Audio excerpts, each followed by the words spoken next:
If you have a last name that starts with a Y or a Z, you're probably familiar with waiting a while for your name to be called. Go back to grade school, and alphabetical order is the standard. It's used when taking attendance or at any large event, like a graduation or spelling bee. But it's not just common in education. Many libraries use a mix of the Dewey Decimal System and alphabetization to sort books, while pharmacies list patients from A to Z in order to quickly hand out prescriptions. The list of applications of alphabetical order goes on and on. But before this way of sorting was everyday practice, what were the other prevailing techniques that people of the past relied on? They preferred other sorting orders like chronological or hierarchical, where the most important person comes first on the list, the least important person comes last. There are obviously subject categories is another way, geographical. There are many, many sorting orders. And alphabetical was, for thousands of years, the least important. That's Judith Flanders, a historian and author of A Place for Everything, The Curious History of Alphabetical Order. While Flanders specializes in the study of alphabetization, she's also familiar with other methods that were dominant in the past. For instance, the head-to-heels ordering system seen in medicine. Head-to-heels was a method of organizing material for medical or surgical manual. And it was very simple. You began with illnesses or diseases that affected the head.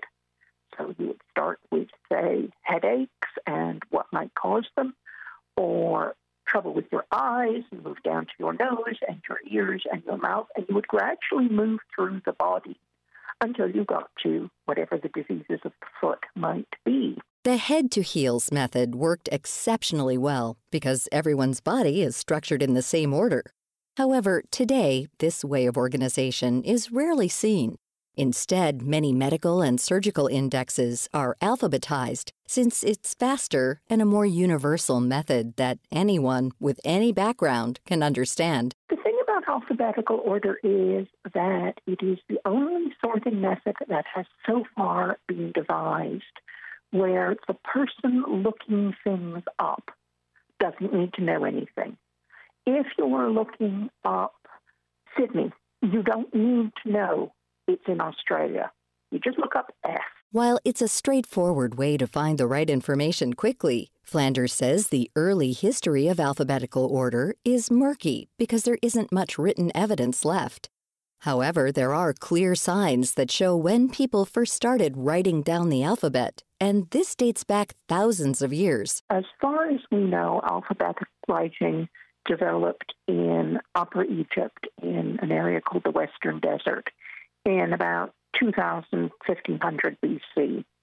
Those are the first indications we have of the use of an alphabetic rather than a pictographic form of writing. However, we don't actually have any form of alphabetic sorting using the alphabet as a trick, if you like, to classify and sort objects until about 300 BC. So 1,500 odd years when nobody used alphabetical order to sort. So, when did alphabetical order finally come into use?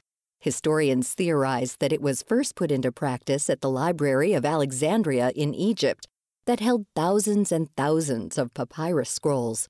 Scholars would do research at the large library and needed a way to find the many books within its walls. We think that they may have used what is called first letter alphabetic order.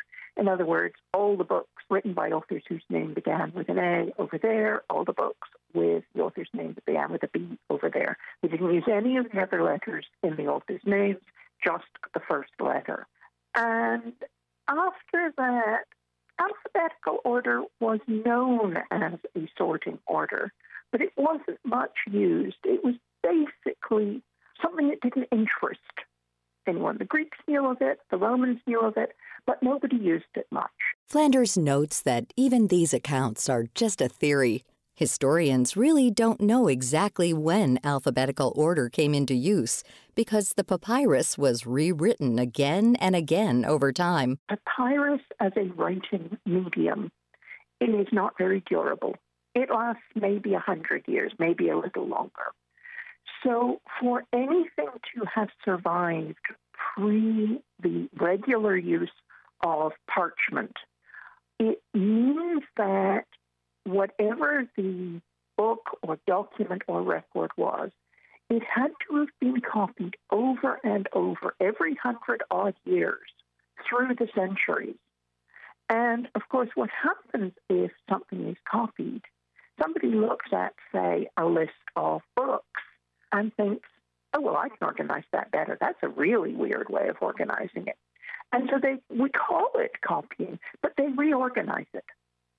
So although we think we know certain things, like possibly the Great Library of Alexandria was organized alphabetically, all we have is a fragment of a document from centuries after the Great Library existed that indicates that that document is in rough alphabetical order. But if you fast forward to the modern world in Western Europe around the 13th century, there's concrete proof of alphabetical order in use. Flanders says that its introduction began with new universities forming in the area. Intellectuals studying at these schools needed a method to logically organize their manuscripts and decided on alphabetized indexes. On top of that, preachers at churches also use this method to help with their sermon writing. You've got the development of the Franciscan order of preachers, these mendicant preachers who went across Europe. They weren't unlike previous orders. They weren't very educated. They weren't very well read. They didn't know a lot. They didn't know the Bible terribly well. So you were in effect cheat sheets that said, if you're writing a sermon about loyalty, use the symbol of the lion. And the lion can be found in the Bible in these books. And so suddenly you were getting these, in effect, alphabetized indexes to help the preachers build their sermons. Today, alphabetical order is the predominant and universal method of organization across many different countries, cultures, and industries. But we can't help but wonder, is there a better way? Just after World War II, Winston Churchill said, "No one pretends that democracy is perfect or all wise. Indeed, it has been said that democracy is the worst form of government, except for all those other forms that have been tried from time to time." And I think that's the same with organizing and sorting. All the methods that have been tried, hierarchical, categorical, geographical, chronological, we can say that alphabetical order is as close as we can get to a universally accessible, non-elitist form of sorting. And so it is the worst form of classification that has ever been devised, except for all those other forms that were tried. To find out more about this topic and our guest, Judith Flanders, head to viewpointsradio.org. You can check out her book, A Place for Everything, The Curious History of Alphabetical Order, online and in bookstores. For more behind the scenes, search Viewpoints Radio on Twitter and Facebook. This segment was written and produced by Amira Zaveri. Studio production by Jason Dickey. I'm Marty Peterson.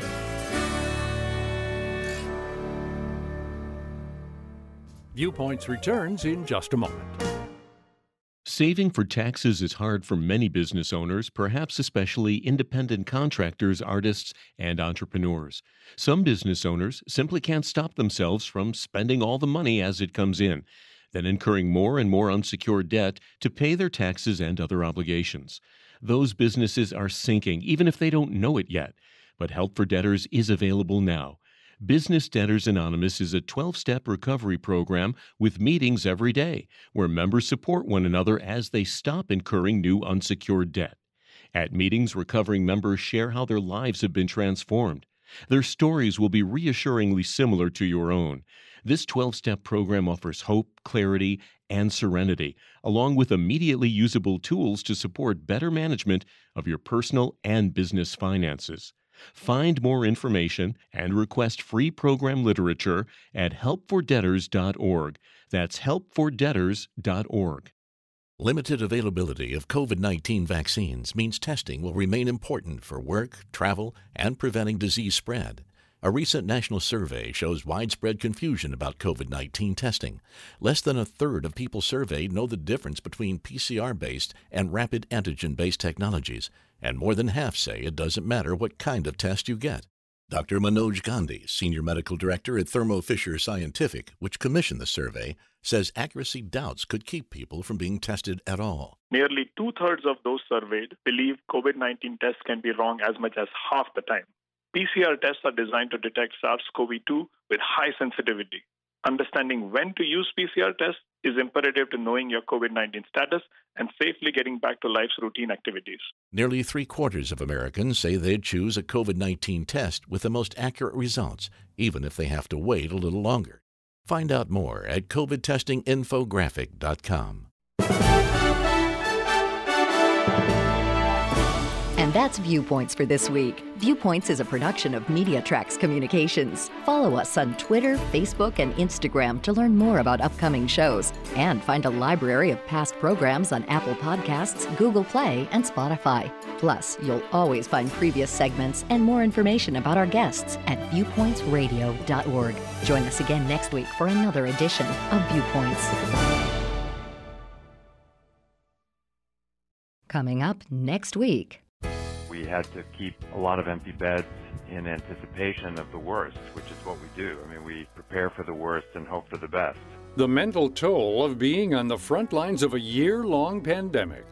Then, the average person today has over 130 online accounts. The importance of getting your affairs in order, both on paper and online.